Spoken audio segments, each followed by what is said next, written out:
аппликейшнд бүртгүүлэхдээ эхлээд аппликейшн утсандаа татаж суулгана. Дараа нь аппликейшн логоо тарж ороод аппликейшн маань ингэж харагдана. All of товчон дээр дараад та бүртгүүлэхдээ нэвтэрч орно гэсэн хэсгээр дарна.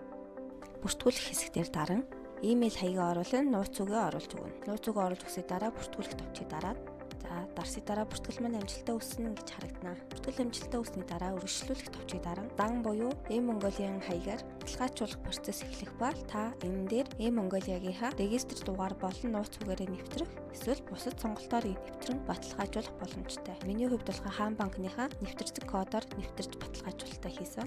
Үүний дараа та зөвшөөрөх товчийг даран дахин зөвшөөрөх гэсэн товчийг дарна. Ингэсний дараа бүртгэл маань баталгаажиж буцаад аппликейшн руугаа орно.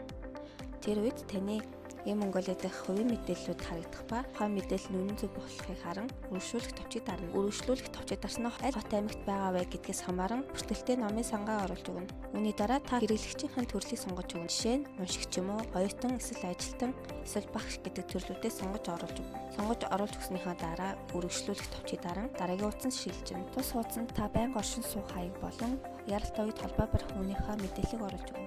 За 5 дахь хуудсан дээр нэмэлт тайлбар хэсэг оруулж өгөх боломжтой. Үүний дараа үргэлжлүүлэх товчийг дарснаар бүртгэл амжилттай хадгалагдана.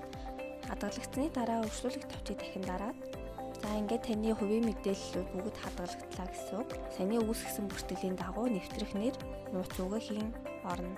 Мөн Face ID ашиглаад нэвтрэх гэдгийг идэвхжүүлснээр заавал код хийх шаардлагагүйгээр таны царайг шууд танин орох боломжтой. Ингээд таны бүртгэл амжилттай үүслээ. Амжилт хүсье.